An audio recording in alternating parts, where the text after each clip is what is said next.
Good evening, everyone. Welcome to another In Conversation with Credabl. In this episode, we'll be discussing the road ahead to getting the car that you want as fast as you can. I'm Stafford Hamilton. I'm the CEO here at Credabl. Today, I'll be your host and moderator whilst we're in conversation with two of my colleagues who are both experts in car finance and not to mention car lovers. With our conversation today, just bear in mind, it's a really general conversation with general information only. We're not really providing any personal advice. Obviously, we're speaking to an audience where we wouldn't know your circumstances. And then following the chat with Kelly and Teresa, we'll have 10 minutes available at the end for Q&A. So you can put your questions into the presentation in the live chat Q&A section on the right-hand side of your screen, and we'll cover off as many of these as we can at the end of the talk. If it's not there already, you just need to click the button with a couple of speech bubbles and a question mark, and that'll activate the panel for you. And any Android users, just bear in mind there can be a slight audio delay when you type a question into the Q&A, but it will come back. If you want to test this out, anybody that's listening can drop into the chat box their favorite car. So I haven't had any responses, but I'll keep an eye out. Before I introduce you to the petrol heads we're hearing from today, I thought I would share some of the hottest things we're seeing in the car industry. Obviously, the first is the enhanced energy efficiency that's coming through in most cars. Personally, I've just invested in a Tesla, and driving an electric car has been a bit of a life-changing experience for me. I think the thing I've noticed the most is it's a car that's been built as a piece of hardware, really, with software intended to be loaded into it as opposed to being built as a car. So a slightly different approach, but I think the experience has been amazing. The one thing that I do have to watch out for is that people in car parks don't hear me coming, and so I have to watch out and make sure they don't crash across the bonnet when they don't hear my car behind them. Another great technology that's coming through is communication between vehicles. I think it's commonly known as V2V or vehicle to vehicle. This technology can be used to avoid collisions, transmit safety warnings, and communicate information about the traffic in real time. And then finally, we've got things like new windshield technologies. I think we're all familiar with the idea of head-up display, where it reflects something onto your windscreen that probably relates to speed, but augmented reality is coming through, and that technology has the ability to better display information about nearby objects, approaching vehicles, etc. So there's quite a lot going on in cars, in terms of integration of technology. But anyway, we'll move on. Today, first we're going to hear from Kelly. She's based in Victoria. She's been partnering with medicos for 15 years and more. But before that, Kelly was actually in the car dealership world. So nobody understands dealerships better than Kel and what goes on inside there. So I'm looking forward to hearing from her. And then we're going to move on to somebody based in New South Wales. That's Teresa. Teresa's also got 15 years in the industry helping medicos, and she also has a love for cars, which we'll hear about. So Kel, a few questions for you. The first is, obviously, I want to know what your first car was, but then I also want to know if starting your career in a car dealership has it had its advantages in the role that you play in the business now. And for people planning to buy a car, how can they work out how much they can afford to borrow? Thanks, Steph. There's certainly a bit to cover off there. Good evening, everybody. I would say starting out in a dealership certainly got me set on my career in finance, because as I moved into the finance area, and here I am today. So it's definitely been a win in that front. As for my first car, now you may not know this about me, and I don't know if I should be revealing this all right now, but I was probably destined to have an interest in the cars because my mum, on my mum's side of the family, is of the Peter Brock family, and with 7 uncles, and my mum also getting around in some very fancy Fords and Holdens back in the day. She was lovely enough and gave me her first car, which was an SLR Tirana. So it's a bit of a collector's item today. And my dad was very, very particular that if we're learning to drive, we've got to do it in a manual. So that fit the bill, and off I went. Like to say that I've probably evolved a little bit since then, and my favourite manual car that I've had is a 3 Series coupe, a BMW, Obviously, that was perfect for a moment of time in my life, but as happens with the family way, life changed, and now I'm in a nice Volkswagen wagon. So doing the soccer mum car, I suppose. So the last question you had for me, though, the real reason we're here today is looking at affordability. So obviously working out a budget, we need to do some quick calculations in regards to income coming in and money going out. And that'll help you find a magical number where you'll be comfortable committing to a loan repayment. The next step could be maybe jumping on an online calculator for some really quick numbers, but my recommendation would always be calling out to your lender. An experienced financial professional will be able to give you an idea of what is possible to keep repayments around that magical number over your preferred loan term. The biggest part, I suppose, the advantage of actually having a chat with somebody though, is talking to the appropriateness of balloon payments at the end of your loan term, or adjusting the loan term to suit maybe the amount of kilometres you're doing each year. There's no point, you know, keeping a car for 5 years if you're going to put 50,000 Ks on it every year. It might be something you want to change over a little more regularly. Other people like to keep their cars to match up with their warranty period so that they know there's like an ease of, I suppose, reliability and comfort. And once the warranty is done, they trade them in and move along into the next one. The biggest piece of this puzzle, I suppose, is making sure that the loan suits now and in the future. So I've seen instances where people have taken on car loans, and obviously, you know, trying to get rid of debt is amazing and makes people feel great. And having big repayments to clear that debt really quickly is brilliant, until such time as maybe you want to borrow to go do something else, like buy an investment property or buy a new residence. And borrowing capacity can be severely impacted by as much as, you know, like $100,000 if those repayments are too big. So making sure that you have a chat to someone who can actually have those conversations with you today, but make sure that you've got sound advice going forward.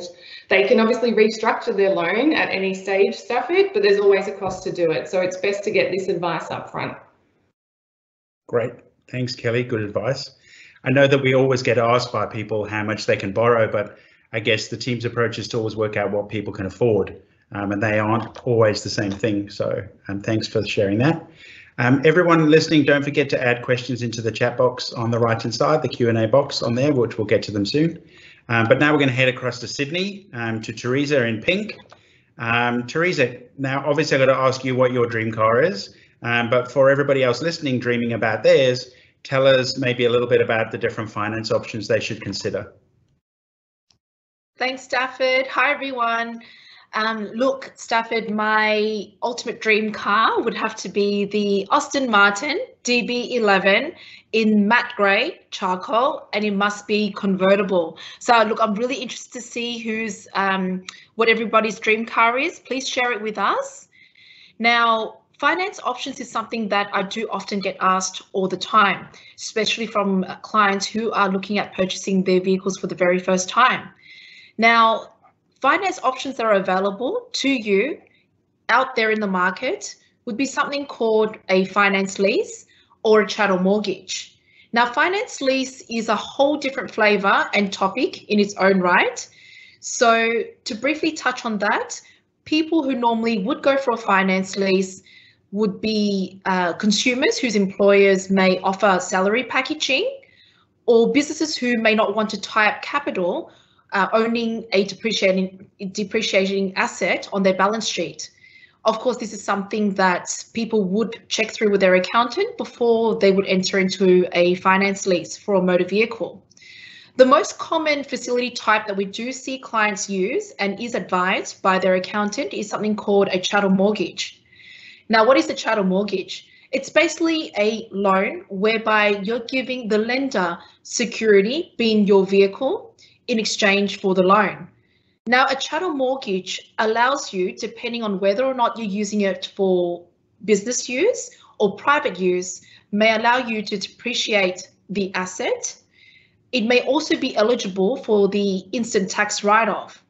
You may also be able to claim the interest on your repayment, and also or you might be able to claim the kilometres or keep a logbook, depending on what is advisable by your accountant. Now, with the chattel mortgage, it offers you also the flexibility to choose the balloon value that you want to have at the end of your loan term. Now, it is always advisable that you choose a balloon value that is reasonable to what you think you may get for the vehicle at the end of that loan term.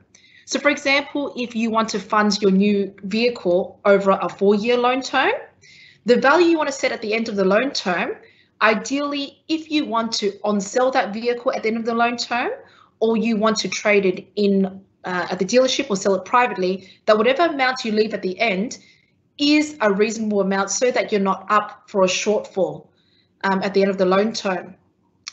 Now, I just also want to touch on the differences between private use and business use, as that's something that is often asked. Now, most lenders out there at the moment have stopped lending to consumers for motor vehicles for private use. In actual fact, what they do is they may lend you the money by way of a personal loan. And as you know, with personal loans, the interest rate may be priced a bit higher because it's a consumer loan.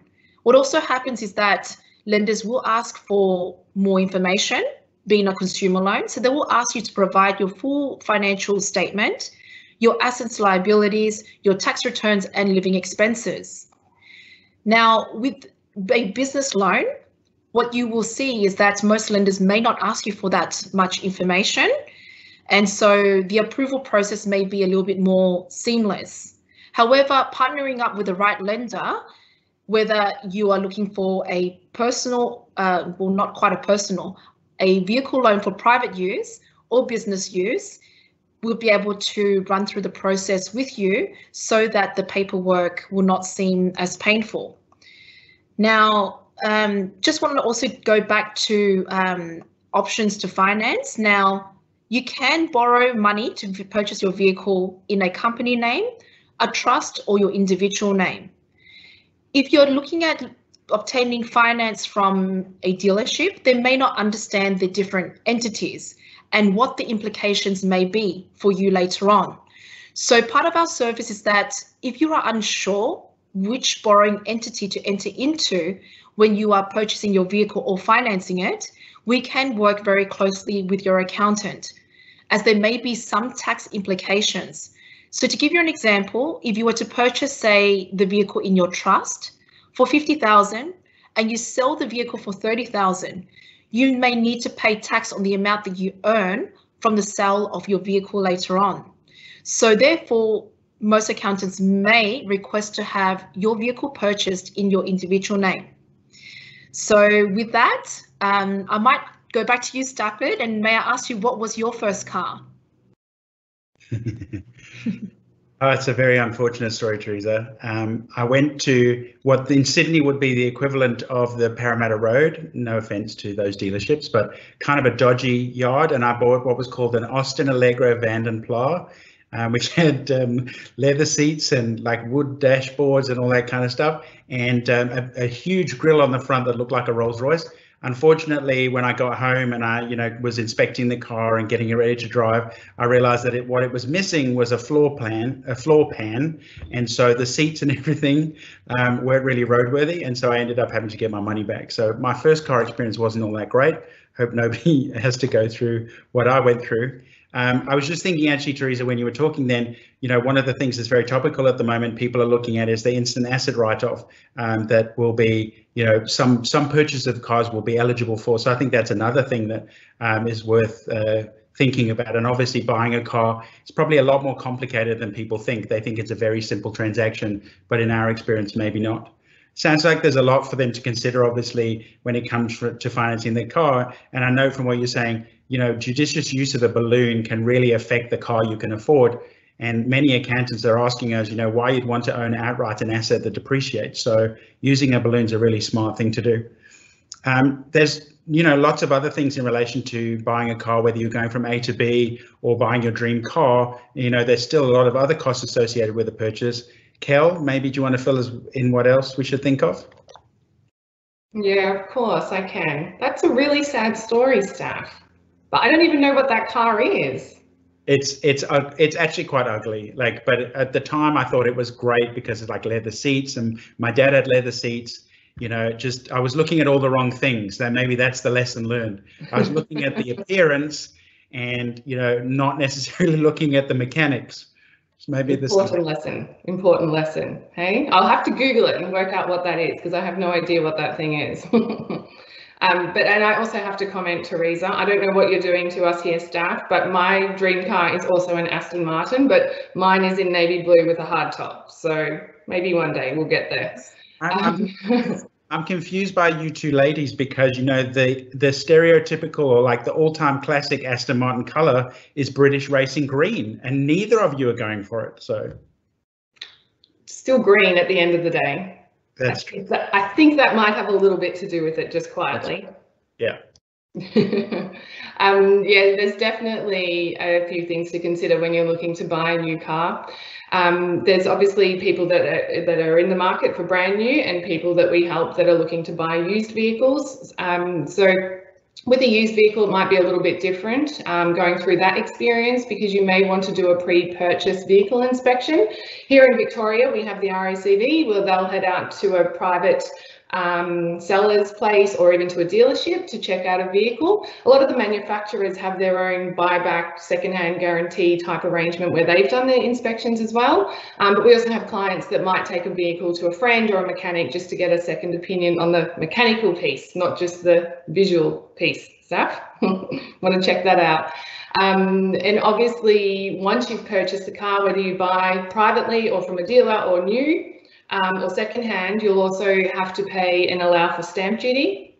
It's normally around 4%. Government gets their clip on the way through as well. And then you're also going to have comprehensive car insurance. As a responsible lender, I know that I check with all of my clients to make sure they've got that in place before they drive out the door. You would hate for something to happen and the car's totaled, they still owe money on the loan and still have to find the money to buy a new one. So at least if there's insurance in place, the loan's paid out and off you go again. There'll also be registration. So most new cars, that's included. I would just suggest checking that the registration included is for a full 12 months and not 6 months. I've seen that happen before. But also, if you are buying a used car that's already had a road life, how much longer is left on the registration? As we're talking about some really nice cars today, there's also going to be luxury car tax if you're spending over a particular amount. On regular cars, that's $67,000 this financial year. It often changes over the years. It's steadily creeping up, CPI, but you've also got green vehicles where the threshold is a little bit higher at $75,000. This is an additional tax that was brought in about 20 years ago to protect the local manufacturer of our vehicles here in Australia against imports. And obviously, as we've seen over the years, it didn't quite go to plan, and given the current environment, no manufacturing left here. There's been plenty of media, particularly in the papers I've been reading, about a push from the motor car dealers to abolish this expense and additional tax. So we'll see what happens. Probably a little late for you, staff, but hopefully when Teresa and I get there, we'll be good to go. Save a few more dollars. Yes, it's true. I did have to pay luxury car tax, but I still think that I'm doing the right thing by the environment, so I'm happy. It's funny actually, because on the internet there's actually a Quora forum asking if red cars are faster, and I did a little bit of Googling, and it turns out that red cars are often more likely to be cited for speeding tickets than any other color. It's probably the tendency of people that like red cars to go faster. I think more than anything to do with the color, maybe everybody thinks they're in that beautiful red Ferrari. So Teresa, I guess I got to ask, do you think red cars are faster? And other than avoiding speeding tickets, what sort of cost-saving tips do you have for running your car? Thanks, Stafford. Look, red cars may seem to be a bit faster. I still like my Aston Martin. I like to think that it is faster in its matte grey charcoal. Now, look, happy to share with you some of the cost-saving tips for running your car.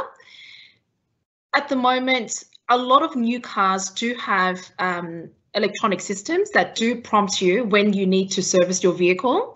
So highly recommend to please regularly service your car, check your car tire pressure as well, and also fill up petrol on the cheapest day. There are apps these days that do show you where you can pump the cheapest petrol. I myself do have my regular go-to petrol stations. So I do go to BP quite a fair bit since they introduced their BP rewards, where you can earn Qantas business frequent flyer points. So being a point collector myself, that's my go-to. Also, shop around for the best insurance deals. Now, when I say best insurance deals, doesn't necessarily always mean that it is the cheapest deal, especially for insurance. I do believe the after service is completely important, and also what your insurance company covers. So personally, I myself have claimed through insurance companies before, not a fault of my own, of course. I've also had instances where I need to call for roadside assistance. The insurance companies that I've used in the past is NRMA and AIM Insurance, absolutely reliable. Also, if you've got your home insurance and also other motor vehicles in your household, you can always look at bundling up together and see if you could get a slightly discounted price from your insurance company. Another thing also is to find an honest mechanic. As you know, finding an honest mechanic may be quite tough, but if you've got one, stick to that person. Another thing also is, for those of you who don't know, there is car brokers out there. They do exist, and they can often source vehicles for you at a much cheaper price than the dealerships. And it could be that they do get wholesale prices. Now, Stafford, I know you recently bought a car through a car broker. Would you like to share with us what your experience was? Hey, Teresa. I have actually bought cars in pretty much every way there is. I've been into dealerships. I bought my Tesla on the internet and I used a car broking service to buy my wife's car. And I think for anybody that doesn't really enjoy the dealership experience or doesn't necessarily have the time to go in there, I think it was a really positive experience. Like, it's a very moderate fee that you pay. The other thing that I noticed is that if you walk into a dealership, they only have the cars on the floor that are their own. So when you go in and you want your charcoal grey or navy blue Aston Martin, and they don't have that color, they are obviously going to try and sell you on British Racing Green. So I think the thing with the car buying service is that you tell them what you're looking for, and they can canvass all the car dealerships across the country, and they can probably take care of some of the negotiation around price for you. So my experience was really good. And I think, for our clients who, unless they enjoy going in and negotiating, etc., but a lot of them are busy, time poor. For those, I think that it would be a really great option. So I think, I think talking about dealerships and negotiation stuff, I think we know every dealership likes to secure a good deal and make sure, that they extract the most money out of you. Kel, with your history working in that space and your experience, what do you think the best tips and tricks are when you're negotiating with a car dealer? Thanks, Steph. There's a couple of things that I want to share with you, I suppose, having sat on the other side of the desk many, many moons ago. But before I head into a dealership, if there's a particular type of car that I'm interested in, I would definitely jump on like the member associations. I know the Dental Association. They actually have relationships and partnership arrangements, I suppose, with different manufacturers. So I think they've currently got the likes of Audi and BMW. The reason I would look into this is generally as part of the fleet deal, they will be able to do a competitive price on the vehicle, but often will bundle in extras such as, free servicing for the period of the warranty or even beyond. So it's always good to have a look in there maybe and just test the waters a little bit to see what else is available. And then I suppose you've got a bit of a reference when you actually walk into a dealership or contact your broker. The other thing to keep in mind is demo models. So demo models are interesting because they're generally the vehicles, the new cars that have been driven by either the principal of the dealership or staff for them to take home or get around on the weekend, or they're the actual test drive cars. Most of them will have a few thousand Ks already.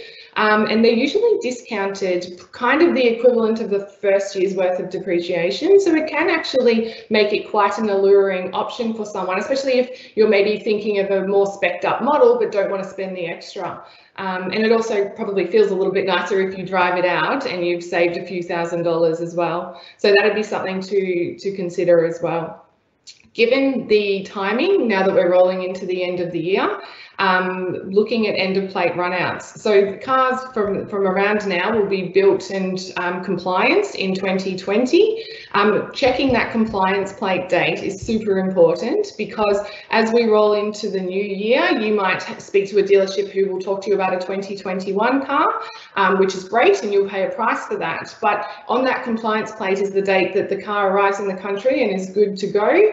And often it is stamped the date it arrives, of course, but this time of the year it might be actually stamped 2020. So you don't want to be paying for a 2021 car when technically it's a 2020, because on the 1st of January, all vehicles have their birthday. So you might have only had the car for 3 or 4 weeks and it clicks over its first birthday instantly. So I think it's super important to check that out. If you're not sure where to find it, it's generally in the driver's door jamb, or in the under the bonnet, in the wheel arches, or sometimes in the passenger side as well. So it's something to have a look at, and just to make sure that you're getting what you're paying for. I've had a couple of people have to renegotiate on the day of collection when they realised the car that they were being sold was technically plated the previous year. Another good time to be looking at purchasing a car is towards the end of the month. So dealerships have a target they need to hit each month, and that's obviously a predetermined budget that they've guaranteed and they've touted. That's how many units they're going to move. But if they're actually low on numbers for the manufacturer for the month, they'll be more inclined to work a more competitive deal with you. So making sure that you're able to keep that in your pocket if it was something that was going to work for you. We actually, I suppose, need to factor in there's a COVID element to it as well. So some dealerships are reporting, stock turnaround of say 6 months, waiting for shipments to arrive. So pre-orders. I had a client who was looking for a Volvo, and that was exactly the situation. They couldn't get enough stock in for the particular car he wanted. So he wandered into Mercedes and was able to get a deal on a 2020 plated car, which he's happy with. That's fine, because they've got a new model coming next year, and he was saying he was saving about $20,000 on what that car potentially could have sold for at the start of the year. So it's something you definitely want to investigate. As you're moving through the process, especially on a new car, once you've agreed to buy the vehicle, you will then speak to the aftermarket people. They are the people that are pretty keen to hook you up with some window tint, paint protector, leather protector, kind of every type of protector that you can get. It's definitely something to consider, and making sure that you're having a good chat to them. Dealerships tend to make, especially new cars, make the most amount of money through the service and the aftermarket area. It's their one shot at it, I suppose. I know when I bought my Volkswagen, I think the tint was about $1,100, and I was able to get it done outside of the dealership for half that. So window tint to me is kind of much of the same. So I thought that was money best sitting in my pocket, not in theirs. Once you've made the purchase, I suppose it gets to the fun stuff, the finance side of things. So I just put together a few little numbers to show you. So as you're moving through the process, it's something to consider. Buyer beware on the finance side of things. On face value, these scenarios look to be pretty similar, pretty good rates. Obviously not entirely created equal, however. You can see you've got an amount to finance, both are a 5-year term, one with the balloon payment, like Teresa touched on earlier, one without. The one without obviously has a higher rate, and we're all conditioned to ask rates, but the devil's in the details. So what we need to do is investigate what the total cost of these facilities is going to be over the life of the loan. So even though the rate on the one on the right hand side is slightly higher, you can actually see it's $500 less in total costs over the life of the loan.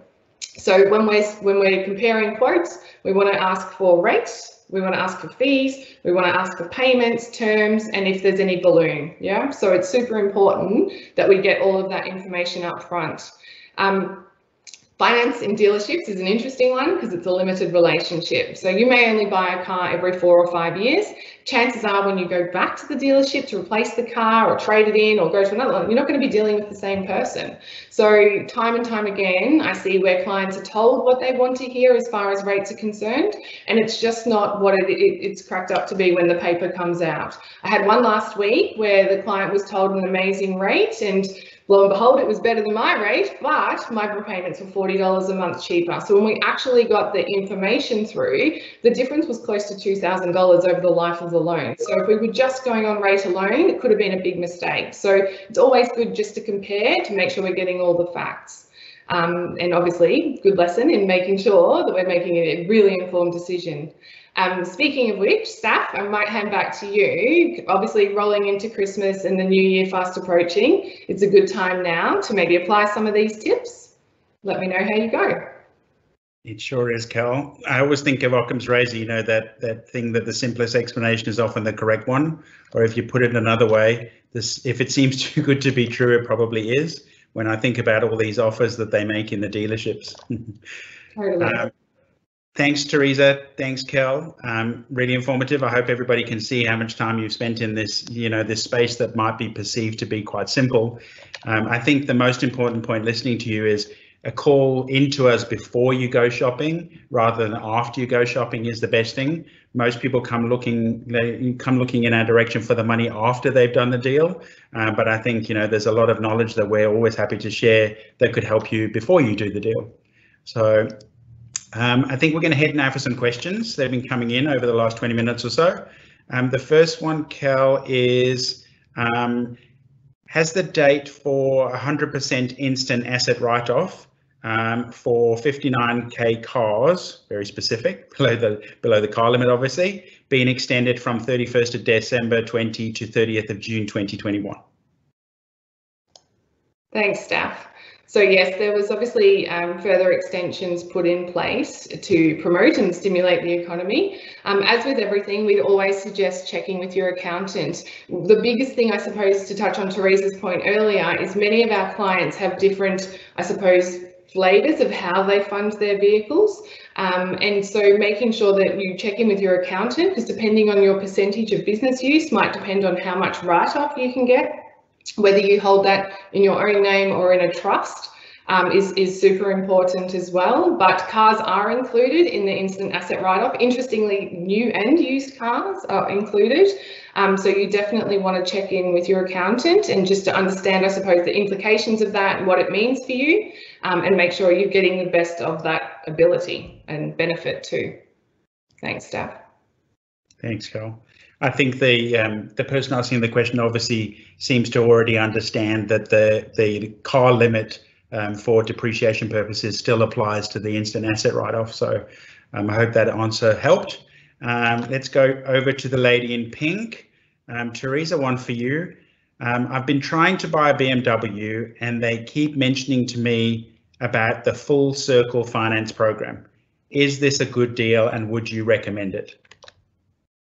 Thanks, Stafford. Look, I'd love for the opportunity to answer this question because I myself have looked into it and I've been offered the Full Circle Finance at the dealership.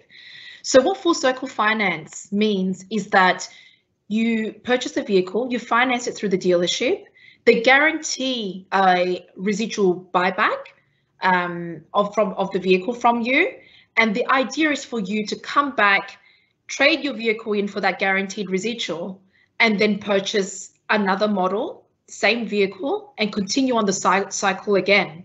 Now, when I looked into the finance offer that I was offered, what I found was the way the deal was angled to me was that, Teresa, what was your affordability? How much can you afford a month? And so, of course, I've told them. And what I realized is that for the vehicle on a 5-year term, they were offering me a residual of 60%. Now, I know with this particular car, as soon as a new model comes out, I would lose value straight away, and I'm not going to get 60% of the value of the car at the end of the 5-year term. And as part of my work, we do require a lot of driving. So I know for a fact that my kilometers will not be attractive at the end of the 5-year term. What I also found out was that the interest, being in finance, of course, I can work my repayments and rates backwards. So I found that the interest rate was quite high. And also there were a lot of restrictions. What that meant is that for me to get that guaranteed residual buyback from the dealership, that there were restrictions on the amount of kilometers I can do per year, also the condition of the vehicle. So having a child, beautiful little girl, I mean, anyone who's got children would know that it's quite hard to keep your internal vehicle in mint condition. So I do think about that and I worry, like, what if, you know, her slime ruins a bit of the leather? There goes my residual value. What does that mean then at the end of the loan term? That 60% buyback guarantee will be forfeited. So I realized, look, the deal's not for me, too many restrictions. So therefore, if I was to fund the vehicle through an independent lender, then I have control over what residual value I want, especially if I was going to fund the vehicle on a chattel mortgage. I might not even want a residual at the end. So I just find the full circle finance quite restrictive, and I don't like restrictions, and also the unknown of what may come of it at the end of the 5-year term. Thank you, Stafford. Thanks, Teresa. Look, I think like everything, some people it works for and some people it doesn't, but it's about having the conversation and understanding it. I'm sure Peony would make brilliant work on those seats and crumbs, and I'm not sure I'd also sign up to a residual knowing what kids can do to cars. We're going to wrap up in a second. A very quick one, I think, that just came in for Kel. Kel, the question is, what do you think is a good car rate? The magical question, hey? Yep. It's I suppose if we actually think about where rates come from and how they come to be, it's on a sliding scale, right? So at the end of the day, we have our best assets, our residences and our cars at the sharp and pointy end. There's always going to be a second-hand market for those.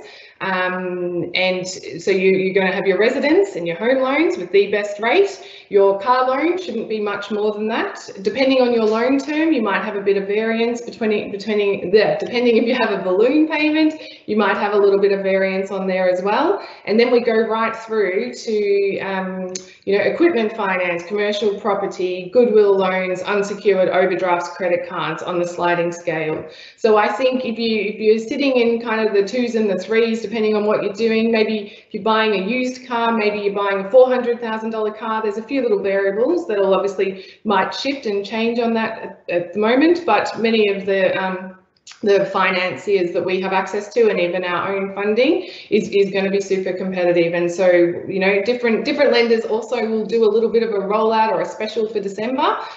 So we're able to access the cherry pick, I suppose, the good bit. So it's always worth just checking in, having a call and working out what option's best. And like I said, taking into account fees and balloons and loan terms and all that sort of stuff too, not just the rate.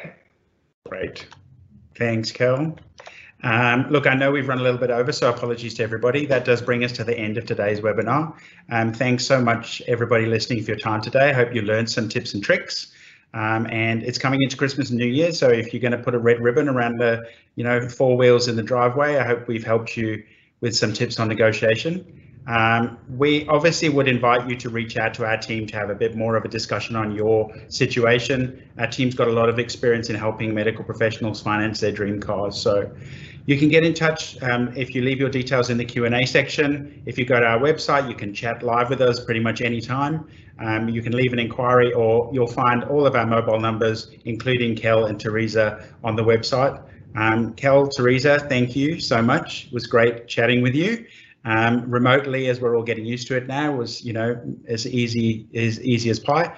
And if anybody listening would like to listen to one of our previous conversations, we've got a growing library of, I think, great content for you. They're all on the website, and so head there if you want to click on them. And finally, last thing is we've just released our new Helping Hand grant. So I'm delighted to share the details on that with you. We're giving away 5 grants of up to $10,000 in value each, including a $5,000 cash prize, media bookings, digital tips and tricks booklets, and a lot more. It is open for the public to nominate practices and for practices to nominate themselves. So, please head to the link to apply. It's our way of giving back to the community that's done an amazing job supporting, or the profession done an amazing job supporting the community this year. We hope you've enjoyed our conversation today. Stay tuned for our next webinar, which we'll publish the topic on soon. and we hope you have a great balance of the week. It's only Tuesday, so hope the weekend comes around for you quickly, and thanks for joining us today.